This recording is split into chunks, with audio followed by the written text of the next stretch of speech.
गुरु की सीख चैप्टर का नाम है। कह रहे हैं, एक रात नानक अचानक घर छोड़कर चले गए। किसी को पता नहीं कहाँ है। खोजा गया साधुओं की संगत में, मंदिरों में, जहाँ संभावना थी, पर कहीं भी वे नहीं मिले। और तब किसी ने कहा, मरघट की तरफ जाते देखा है। भरोसा किसी को न आया, क्योंकि मरघट अपनी मर्जी से कोई जाता ही कैसे है। मरघट ले जाने के लिए तो 4 आदमियों की जरूरत होती है। बेमशक्कल ही कोई जाता है। मरा हुआ आदमी भी जाना नहीं चाहता, तो जिंदा आदमी के तो जाने का कोई सवाल नहीं। लेकिन जब नानक को कहीं नहीं पाया तो लोग मरघट पहुंचे। मरघट में उन्होंने धुनी रमा रखी थी, ध्यान में बैठे थे।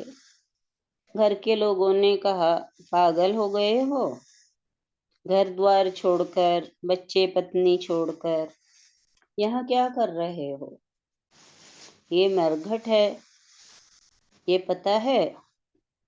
नानक ने कहा, यहाँ जो आ गया वो फिर कभी मरता नहीं। यहाँ जो आ गया वो फिर मरता नहीं, फिर वो कभी मरता नहीं। और जिसे तुम घर कहते हो, वहाँ जो भी हैं वो आज नहीं तो कल मरेगा। फिर मरघट कौन सी जगह है? जहाँ लोग मरते हैं वो मरघट, या जहाँ लोग कभी नहीं मरते वो मरघट? और फिर जब एक दिन यहाँ आना ही है, आ ही जाना है, तो 4 आदमियों के कंधे पर चढ़कर क्या आना शोभा नहीं देता। मैं खुद ही चला आया। घटना बड़ी महत्वपूर्ण है। जो होना ही है उससे नानक का संघर्ष नहीं है। जो होना ही है उसका स्वीकार है। मृत्यु भी होनी है, उसका भी स्वीकार है।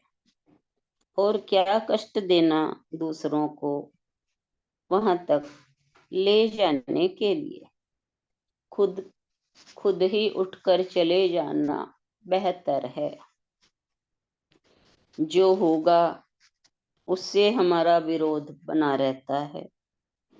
हमारी अपनी चाह है, ऐसा न हो। नानक की अपनी कोई चाह नहीं, जो उसकी चाह है। अगर मृत्यु भी उसकी चाह है तो वो भी नानक को स्वीकार है। उस रात नानक को लोग समझा बुझा कर घर ले आए, लेकिन नानक फिर वैसे ही आदमी न रहे जैसे थे। कुछ उनके भीतर मर गया, मर ही गया, और किसी नए का जन्म हो गया। जब कोई मरता है भीतर पूरी तरह, तभी नए का जन्म होता है। जन्म की वही प्रक्रिया है, मरघट से गुजरना ही होगा। जन्म की यही प्रक्रिया है कि मरघट से गुजरना ही होगा। यानी भीतर से जो मरता है उसका ही नया जन्म होता है। और जो जानकर गुजर जाए, होश से गुजर जाए, उसे नया जन्म मिलता है। वह नया जन्म नया शरीर का नहीं, वह नया जन्म नई चेतना का है। तुम डरे हो, और जहाँ भय है वहाँ भगवान से कोई संबंध न हो सकेगा। तुम जितने पूजा पाठ कर रहे हो, भय के कारण, भगवान के प्रेम में नहीं। तीर्थ जा रहे हो तुम, स्नान कर रहे हो, धूप दीप जला रहे हो, ये सब भय के कारण है, प्रेम के कारण नहीं। तुम्हारा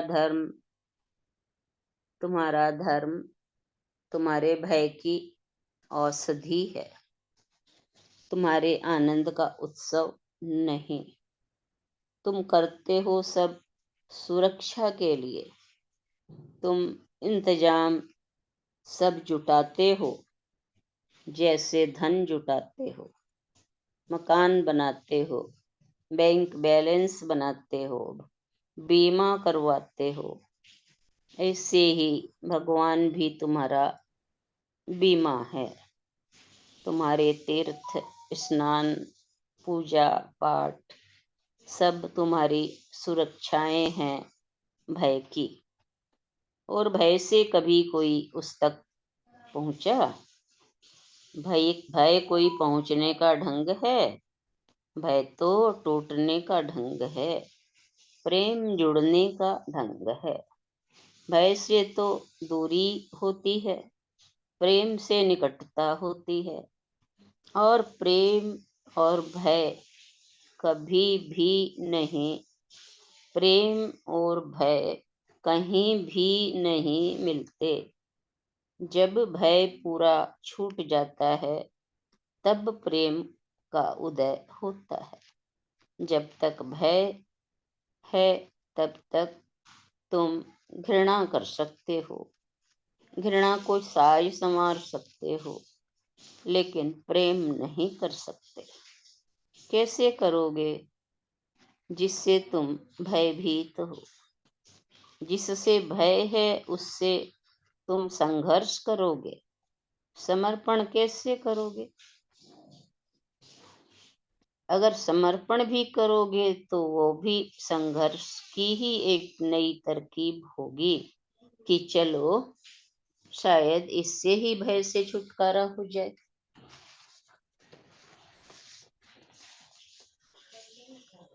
लोग तीर्थ जा रहे हैं,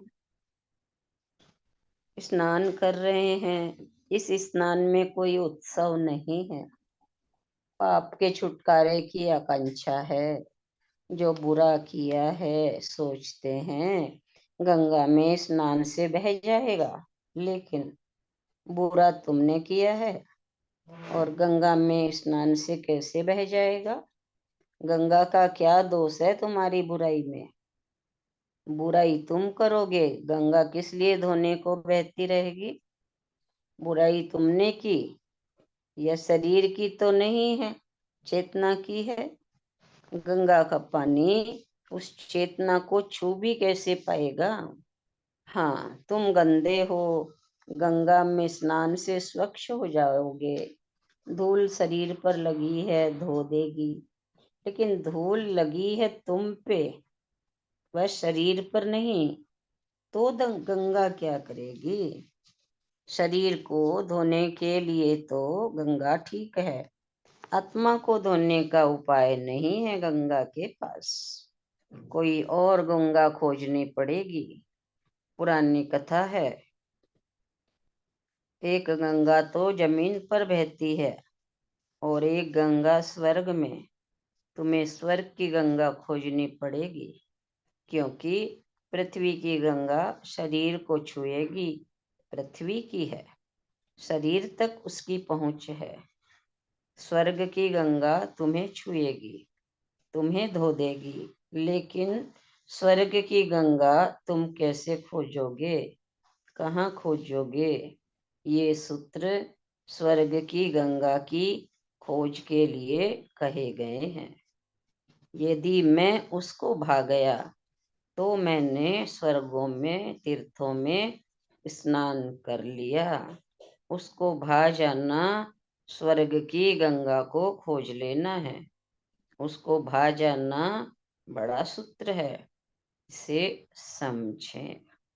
इतना ही लेंगे, बताएंगे।